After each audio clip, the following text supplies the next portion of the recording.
भारत ने तैयारी शुरू कर दी है।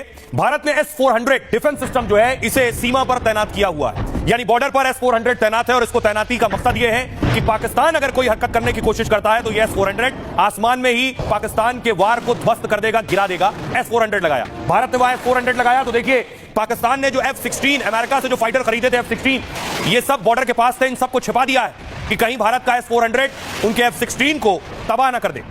तो पाकिस्तान को डर सता रहा है उनके अमेरिकन फाइटर के खात्मे का।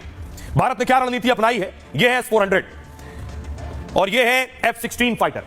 पाकिस्तान भारत के S-400 डिफेंस सिस्टम से डर गया है। पाकिस्तान ने F-16 फाइटर जेट छिपा दिए हैं। खबर यह है बॉर्डर से 1500 किलोमीटर दूर F-16 को छिपा दिया गया। पाकिस्तान को डर है अगर F-16 का इस्तेमाल किया तो भारत का S-400 मिसाइल का रडार उसे ट्रैक करेगा। S-400 मिसाइल सिस्टम F-16 को मार गिराएगा और भारत के खिलाफ इस्तेमाल करने पर अमेरिका नाराज हो सकता है। अमेरिका F-16 लड़ाकू विमान शर्त के साथ पाकिस्तान को दिए थे। अमेरिका ने F-16 का इस्तेमाल केवल आतंकवादियों के खिलाफ कर सकते हैं। F-16 की गिनती दुनिया के सबसे भरोसेमंद लड़ाकू विमानों में होती है। यह हवा से हवा और हवा से जमीन में मार करने वाली मिसाइल तैनात हो सकती है। इसमें मिसाइलें 100 किलोमीटर दूरी तक टारगेट कर सकती हैं। F-16 की रेंज है 4200 किलोमीटर। पाकिस्तान ने सीमा पर चीन से मिले JF-17 को भी तैनात किया है। भारत ने रूस से मिले S-400 डिफेंस सिस्टम को वहां तैनात किया है। S-400 लंबी दूरी वाला मिसाइल सिस्टम है, सतह से हवा में मार करता है। S-400 सबसे ताकतवर एयर डिफेंस सिस्टम में से एक है। दुश्मन के वार को हवा में ही तबाह कर सकता है। सिर्फ 4 देशों के पास ही यह डिफेंस सिस्टम है, भारत, रूस, तुर्की और चीन के पास। तो यह भारत की ताकत है। सुनिए जरा डिफेंस एक्सपर्ट्स इस पर क्या कह रहे हैं। जब हम S-400 की बात करते हैं तो दुनिया इसमें जरूर मानती है कि ये एक बहुत बड़ा पोटेंट हथियार है एयर डिफेंस के पॉइंट ऑफ व्यू से, जिसकी रीच बहुत बड़ी है। साइमल्टेनियसली काफी सारे टारगेट्स को एक्वायर कर डिस्ट्रॉय कर सकता है। और वहां से एक खौफ पैदा होता है पाकिस्तान के लिए कि अगर उसका एक और F-16 किसी भी तरह से भारत के खिलाफ काम करता पाया गया तो वो एक तरह से यूएस ब्लैकलिस्ट हो जाएगा, क्योंकि यूएस ने F-16 जो है वो अफगान बॉर्डर पे टेररिज्म के लिए दे गए थे। बड़ी स्पेसिफिक एग्रीमेंट है, सो वहां वो एक्सपोज हो जाएगा। और अगर आज किसी भी तरह से इंडिया उनका कोई भी F-16 गिरा देता है या ग्राउंड पे खराब मार देता है तो प्रोपोगंडा बड़े आसानी से किया जा सकता है कि F-16 इसलिए उसने ग्वादर के अंदर दबा लिया। और वो भी क्यों? सो दैट उसको इंडिया से दूरी की तरफ डेप्थ मिले। और इंडिया उन्हें, और मैं आपको और बता दूं, ग्वादर ही नहीं, उन्होंने उसे अंडरग्राउंड शेल्टर्स में रखा हुआ है। इतनी सेफ्टी है। JF-17 जो है वो अपने आप में उनको एक तरीके से आप कह सकते हैं गिफ्ट का आइटम है। तो भारत एक तरफ पाकिस्तान को कैसे जवाब देना है इसकी तैयारी कर रहा है, दूसरी तरफ पहलगाम जैसा हमला दोबारा ना हो इसकी भी तैयारी कर रहा है। इसलिए बैठकों पर बैठक हुई। आज भी बैठकों का दिन था। प्रधानमंत्री ने 3 से 4 बड़ी बैठकें की। एक बैठक की तस्वीर में ये आपको दिखा रहा हूं, अगली तस्वीर में आपको दिखाऊं। और इस तरह की दूसरी बैठक भी हुई है, कैबिनेट की भी बैठक हुई है। इस बैठक में एक बड़ी तैयारी की गई है। पीएम मोदी ने एक बड़ी टीम बनाई है। देखिए जरा वो टीम क्या करेगी। मोदी सरकार ने एक बड़ा फैसला किया है। पहलगाम हमले के बाद यह बड़ा फैसला लिया गया। सरकार ने NSAB का नए सिरे से गठन किया। यह NSAB को राष्ट्रीय सुरक्षा सलाहकार बोर्ड नाम दिया गया है, यानी नेशनल सिक्योरिटी एडवाइजर बोर्ड की कमान खुफिया अधिकारी के हाथ में दी गई है। मोदी सरकार ने NSAB में कुल 7 सदस्यों को शामिल किया है। इसके चेयरमैन आलोक जोशी हैं, जो कि पूर्व रॉ प्रमुख हैं। इसमें सदस्य हैं एयर मार्शल PM सिन्हा, पूर्व वेस्टर्न एयर कमांड में रहे हैं। साथ ही इसके सदस्य हैं, मेंबर हैं लेफ्टिनेंट जनरल AK सिंह, जो कि पूर्व सदन आर्मी कमांडर हैं। इसके मेंबर हैं रियर एडमिरल मोंटी खन्ना, जो कि पूर्व नौसेना अफसर हैं। साथ ही इनके सदस्यों में राजीव रंजन वर्मा पूर्व IPS शामिल हैं और मनमोहन सिंह पूर्व IPS इसके मेंबर हैं। एक और मेंबर B वेंकटेश वर्मा पूर्व IFS के अधिकारी हैं। प्रधानमंत्री नरेंद्र मोदी ने यह टीम बनाई है।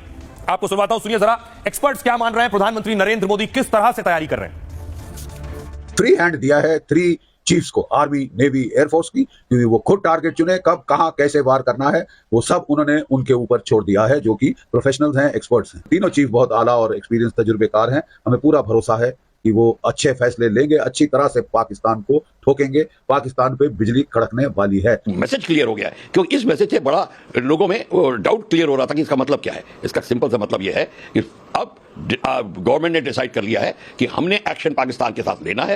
वो जो ऑब्जेक्टिव है वो अभी भी नहीं बताएंगे, पर मीडिया को नहीं पता चलेगा कि हमारा मेन ऑब्जेक्टिव क्या होगा। पर फौज को जो भी कहा जाएगा, फौज को पूरी छूट है कि अपना टारगेट सेलेक्ट करे, अपना टाइमिंग सेलेक्ट करे और मेथड ऑफ अटैक सेलेक्ट करे। तो भारत अपनी तैयारी कर रहा है, लेकिन पाकिस्तान कुछ दोस्तों के भरोसे है कि यार कुछ मदद कर दें। आज खुद तुर्की के खुफिया विभाग के चीफ पाकिस्तान पहुंचे। अगली तस्वीर में आपको दिखाऊं, ये आप देख रहे हैं पाक में तुर्की का प्रतिनिधिमंडल पहुंचा है और बताया गया ये पाकिस्तान पहुंचे हैं वो तुर्की के खुफिया विभाग के प्रमुख हैं।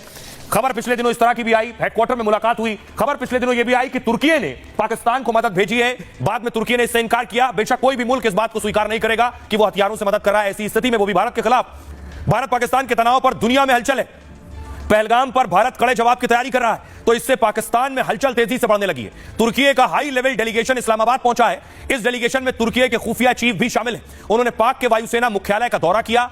इस दौरे का मकसद दोनों देशों में समर्थन बताया गया है, लेकिन भारत पाकिस्तान में तनाव के बीच यह दौरा बहुत खास है। रविवार को खबर यह थी कि तुर्की ने पाक को हथियार भी भेजे और हथियारों से भरे 6 कार्गो प्लेन पाकिस्तान में लैंड हुए। तुर्की ने बायरक्टर ड्रोन, स्मार्ट बम और गाइडेड मिसाइल भेजी है। बायरक्टर तुर्की के घातक ड्रोन में से एक है और यह हथियारों के साथ लंबे समय तक उड़ान भर सकता है। हालांकि इसके तुरंत बाद तुर्की ने दावे को खारिज कर दिया था। तुर्की ने कहा कि एक विमान तो पहुंचा था ईंधन भरवाने के लिए, हमने कोई हथियार नहीं भेजे। अब तुर्की के खुफिया चीफ के दौरे पर सवाल उठ रहे हैं। आइए अब आपको सुनवाऊं और उससे पहले हमारे साथ जुड़ रहे हैं खास मेहमान जीडी बख्शी, डिफेंस एक्सपर्ट, जिनको आपने अभी सुना। बख्शी साहब, सवाल यह है कि तुर्की के चीफ पहुंचे हैं पाकिस्तान, इसका क्या मतलब है? आप कहाँ गए थे मुल्ला मुनीर साहब? आप गए थे कजाकिस्तान। आप भी ठंडी हवा खाने गए थे, बहाने लगा रहे थे कि मैं ऑफिशियल टूर पे जा रहा हूं, क्योंकि आपके टूर इस तरह प्रोग्राम होते हैं कि जब गर्मी का सड़ा महीना हो तो आप इस्लामाबाद और रावलपिंडी छोड़ के आप जाएं ठंडी आबो हवा कजाकिस्तान में। तब तक साहब बम फूट गया पीछे पहलगाम का, उल्टे पांव दौड़ के वापस आना पड़ा साहब। आते ही इनकी मीटिंग हुई इनके आर्मी चीफ और नेवी चीफ के साथ, इनके कोर कमांडरों के साथ। बौखलाए हुए थे कोर कमांडर कि आपने हमको बताए बगैर क्यों ये ऐसी लड़ाई छेड़ी, क्या ये सही टाइम था लड़ाई छेड़ने का हिंदुस्तान के साथ? इसके एयर चीफ ने कहा, बॉस मुरीद मरा दिया तेने। जी बहुत बहुत शुक्रिया। तो पाकिस्तान भी साथ ढूंढ रहा है, साथी खोज रहा है। उसे पता है भारत से अकेले नहीं लड़ सकते, लेकिन दूसरी तरफ दुनिया के देश भारत के साथ खड़े हो रहे हैं। तस्वीर देखिए श्रीलंका की। श्रीलंका में भी पाकिस्तान एम्बेसी के बाहर प्रदर्शन हो रहा है, लोग नारेबाजी कर रहे हैं श्रीलंका में। पाकिस्तान हरा से पाकिस्तान हरा से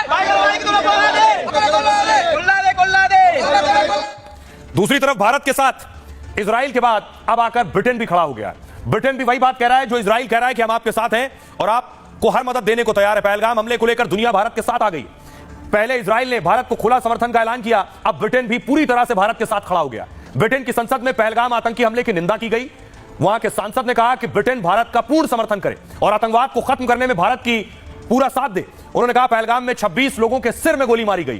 पहलगाम में आतंकी हमला पूरी तरह से सुनियोजित था। कहा कि पीओके में अभी आतंकियों के ठिकाने सक्रिय है, यानी एक्टिव है अभी भी आतंकी। उन्होंने ब्रिटिश सरकार से भारत को समर्थन पर सवाल किया है। इसी सवाल के जवाब में सरकार ने कहा है कि वो भारत के साथ है। संसद में यह जवाब विदेशी मंत्रालय के कार्यालय की तरफ से दिया गया है। वहां के मंत्री ने खुद कहा है कि अपराधियों को न्याय के कटघरे में लाने का वो समर्थन करते हैं। हम ऐसा करने के लिए पूरी तरह से हिंदुस्तान के साथ खड़े हैं। ब्रिटेन की तरफ से शांति बनाए रखने की भी अपील की गई है। सुनिए जरा, अब आपको सुनवाता हूं ब्रिटेन के सांसद को, सुनिए क्या कह रहे हैं। मुझे लगता है कि कश्मीर समस्या को हल करने का एकमात्र तरीका यह है कि भारत पीओके पर कब्जा कर ले। हमारे पास राजा का विलय पत्र है, इसलिए यह हमारा है। मुझे लगता है कि पहलगाम की घटना बहुत चौंकाने वाली थी। यह अब तक की सबसे चौंकाने वाली घटनाओं में से एक है। वास्तव में यह कश्मीर विवाद की अंतिम सीमा है। मुझे उम्मीद है कि भारत सरकार वास्तव में इस पर बहुत सख्त प्रतिक्रिया देगी और यह साफ कर देगी कि अगर ऐसा ही चलता रहा तो भारत को पाकिस्तान के कब्जे वाले कश्मीर पर कब्जा करना होगा। So it belongs to us.